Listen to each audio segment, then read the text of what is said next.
Buenas tardes, les habla el doctor Daniel Baltasar Sánchez, médico especialista en ginecología y obstetricia del Centro Ginecológico Guardi Salud. En esta oportunidad hablaremos de una ecografía, quizás la más importante del embarazo, que es la ecografía genética. Perfecto. ¿Qué se establece o qué buscamos nosotros con la ecografía genética? Quizás el principal objetivo es determinar el riesgo que tiene todo feto de tener una cromosomopatía. Y nosotros conocemos a las cromosomopatías, quizás la más frecuente es el síndrome de Down, pero existen otras más como el síndrome de Edwards, el síndrome de Patot, entre las más conocidas, ¿correcto? Entonces, ¿cuándo se realiza la ecografía genética? La ecografía genética se realiza entre las 11 semanas y las 13 semanas con 6 días. De preferencia, siempre las 12 semanas de edad gestacional. ¿Perfecto? ¿Quiénes deben acceder a esta ecografía? En general, todas las mujeres que están embarazadas. Ya no se limita exclusivamente a aquellas mujeres que tienen más de 35 años. En general, todas las gestantes deben de acceder a la ecografía genética. ¿Cuánto tiempo dura? Bueno, eso va a depender mucho de la accesibilidad a los cortes ecográficos indispensables para poder determinarla. Un promedio entre 30 a 40 minutos. ¿Perfecto? Bien, entonces vamos a empezar a describir qué cosa es lo que nosotros hacemos en esta ecografía, al menos acá en el consultorio. Lo que hacemos es determinar primero, antes de ir a la parte ecográfica, es lo que es el riesgo a priori, es decir, el riesgo inicial. Y ese riesgo inicial que solamente se determina preguntando la edad de la mamá y determinando la edad gestacional, es un riesgo que es importante, es el riesgo de base que toda mujer tiene. Obviamente, si tú tienes 23 años y llegaste a las 12 semanas, definitivamente el riesgo a priori será mucho menor. Diferente al riesgo a priori de una mujer que tiene 43 años y llegó a las 10 semanas de edad gestacional. Entonces, mientras más edad materna tengas, mayor riesgo a priori de tener un bebito con síndrome de Down. Y mientras más edad gestacional tengas, menor riesgo a priori de tener un bebito con síndrome de Down. Muy bien, todas las mujeres entran a la ecografía teniendo un riesgo a priori, un riesgo inicial. Lo que nosotros hacemos es tratar de buscar este corte que he tratado de diagramar en la pizarra, donde tenemos al feto de perfil mirando hacia arriba. Este es el plano medio sagital, que es el que nosotros tenemos que encontrar en la ecografía genética. Y en este plano medio sagital tenemos que determinar los marcadores genéticos, y estos marcadores genéticos son 4 específicamente. Quizás el más importante de los 4 es el número 1, que es la translucencia nucal. La translucencia nucal es el acúmulo de líquido, es el edema nucal que todos los fetos tienen a esta edad gestacional. ¿Correcto? Lo que nosotros hacemos entonces es determinar esta estructura que se llama translucencia nucal. Y lo que hacemos con la máquina es determinar su grosor. Mientras menos grosor tenga la translucencia nucal, más te alejas del síndrome de Down. Mientras más gruesa sea la translucencia nucal, más te acercas al diagnóstico de síndrome de Down.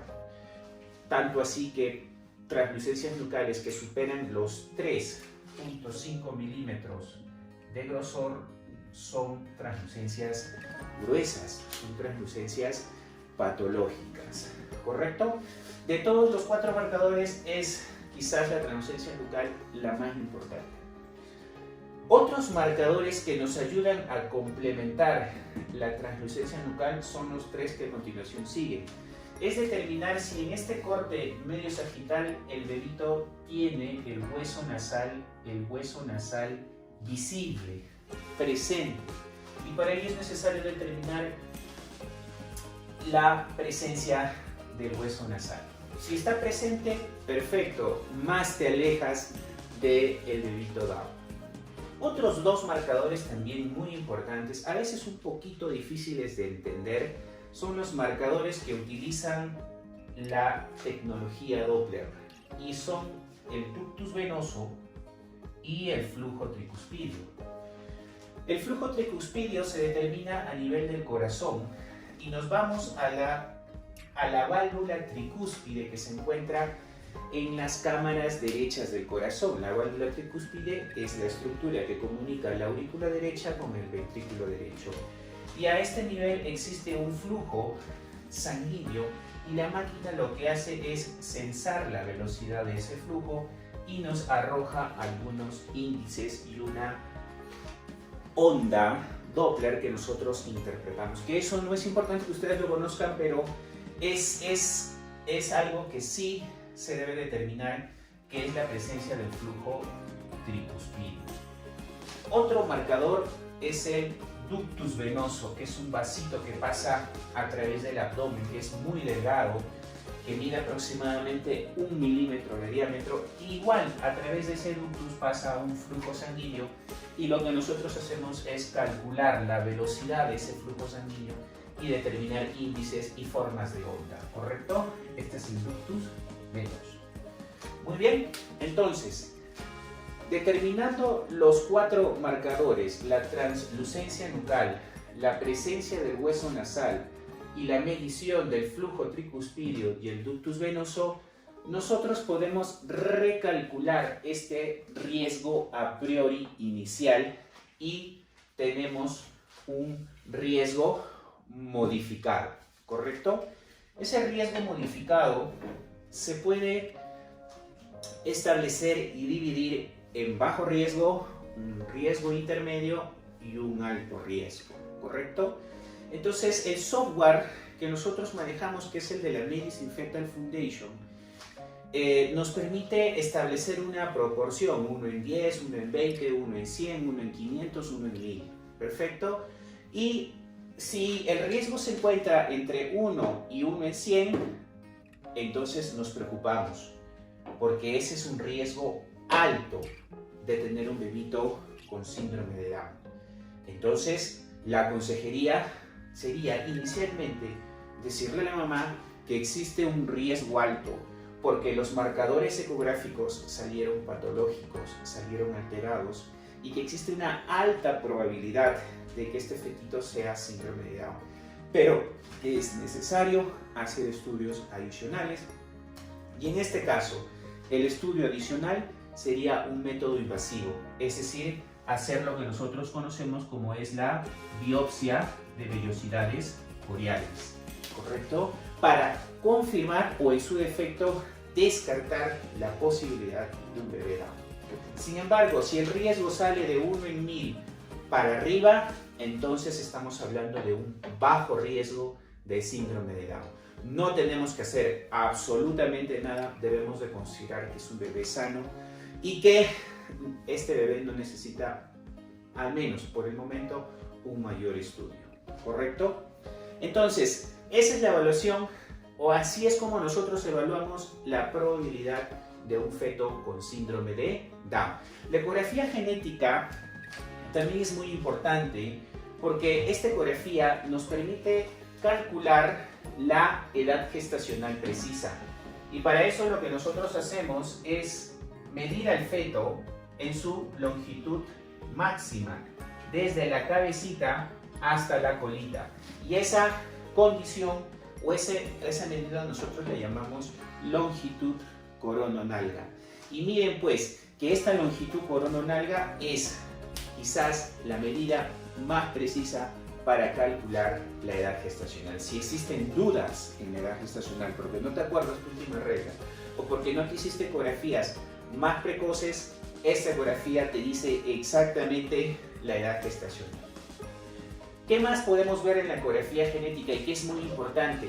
Es el detalle anatómico. Hoy en día los ecógrafos tienen una alta resolución y nos permiten ver algunas malformaciones congénitas que son determinadas a esta edad gestacional entre 11 y 13 semanas. Y generalmente aquellas que se determinan son malformaciones congénitas muchas veces incompatibles con la vida. Es decir, por ejemplo, hay fetos que no tienen cráneo, hay fetos que no tienen cerebro, hay fetos que el corazón lo tienen fuera del tórax, hay fetos que el intestino lo tienen fuera del abdomen, hay fetos que la vejiga la tienen muy grande, en fin, inclusive hasta la espina bífida se puede diagnosticar a esta edad gestacional. Entonces existe una evaluación anatómica muy importante que nosotros establecemos a esta edad gestacional, que se complementa más adelante con la ecografía morfológica de 22 semanas.